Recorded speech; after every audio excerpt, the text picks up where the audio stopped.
রাহিম সুপ্রিয় বন্ধুরা, এই যখন হালি লাগায় তখন আপনাদেরকে আমি ভিডিও করে দেখাইছিলাম।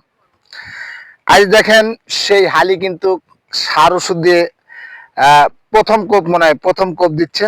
আমি আপনাদেরকে দেখানোর চেষ্টা করছি।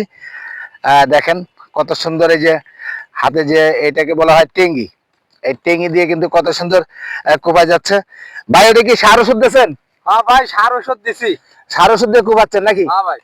প্রিয় বন্ধুরা দেখেন, আমাদের এলাকাটাই কিন্তু কৃষকের উপর নির্ভর। কারণ দেখেন আমাদের পুরো মাঠটাই কত সুন্দর ফসলে ঘেরা, খুবই চমৎকার লাগছে। দেখেন মাঠগুলো আসলে পেঁয়াজের জন্য আমাদের এই এলাকাটা বিখ্যাত।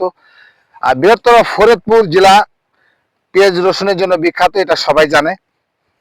তা আমি দাঁড়িয়ে আছি এখন যে মাঠটায়, সেই মাঠটা হচ্ছে আপনার রাজবাড়ী জেলার বালিয়াকান্দি থানার অধীনে।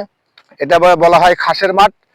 আর প্রিয় বন্ধুরা দেখেন, আমি আপনাদেরকে আরেকটা জায়গায় নিয়ে যাচ্ছে। আমার ইনি হচ্ছেন আমার ভগ্নিপতি, যদিও আমার এনার ডাক নাম হচ্ছে মধুভাই। মধুভাই, এটা কি লাগাচ্ছেন? ভুট্টা ভুট্টা ভুট্টা। ভুট্টা এই দেখেন যে ভুট্টো লাগাচ্ছে আমার মধুভাই। এই যে ভুট্টোর গায়ে এটা কি ওষুধ দেওয়া? ওষুধ দেওয়া। ওষুধ দেওয়া না? হ্যাঁ, ওষুধ দেওয়া। প্রিয় বন্ধু ভাই, আমার মধুভাই কিন্তু ভুট্টো লাগাচ্ছেন। প্রিয় বন্ধুরা, আমি এই ক্ষেতের মালিক যিনি লাগাচ্ছেন, আমি তার কাছে যাচ্ছি। আমাদের সেই, আপনারা তাকে অনেকবারই দেখছেন ফেসবুকে, আমাদের সেই রোস্তম ভাই। রোস্তম ভাই কিন্তু ভুট্টো লাগাচ্ছেন। ভাই এই যে ভুট্টোটা লাগাচ্ছেন, এটা কি হাইব্রিড ভুট্টো? হ্যাঁ, এটা হাইব্রিড লাল তীর। লাল তীর না?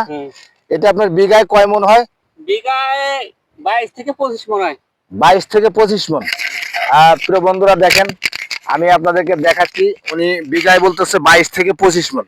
তাহলে এটা কত, আপনার এটা কতটুকু জমি আছে? এটা কতটুকু এতে জমি আছে? তাতে 30%। 30%? হ্যাঁ। প্রিয় বন্ধুরা দেখেন, 30% জমি। আমি জমির এটা দেখাচ্ছি। এখানে ইনি কিন্তু, এখানে আপনার আগে কি ছিল ভাই? আগে আমার মুর কাটা ছিল। মুর কাটা পেয়েছিল? হ্যাঁ, মুর কাটা ছিল। কত মন পেয়েছেন আপনি? তাতে আমি 60 মণ পাইছি। 60 মন? হ্যাঁ। আর এখন যে ভুট্টা লাগাচ্ছেন, এটা কতটুকু পাবেন? আমি আশা করতেছি 22 থেকে 23 মণ পাবো। 22 থেকে 23 মন। হ্যাঁ। বন্ধুরা দেখেন, আমার রোস্তম ভাই কিন্তু এখানে ভুট্টা লাগাচ্ছে। উনি মোর কাটা প্রায় 60 মন মতো উনি পেয়েছেন। এখন এইখানে আবার দেখেন যে ভুট্টা লাগাচ্ছেন, ভুট্টাও প্রায় 22 থেকে 23 মন পাবে।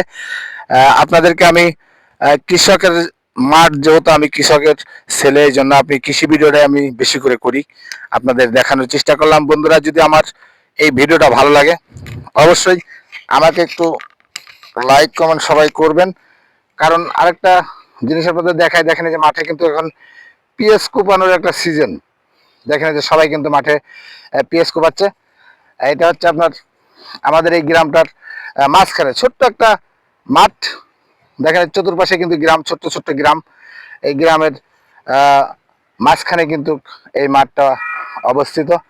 যাই হোক, যে যেখানে আছেন ভালো থাকবেন, সুস্থ থাকবেন। সবার সুস্বাস্থ্য কামনা করি। ভিডিওটা ভালো লাগলে সবাই একটু লাইক কমেন্ট শেয়ার করবেন। সবাইকে ধন্যবাদ জানিয়ে বিদায় নিচ্ছি। আল্লাহ হাফেজ।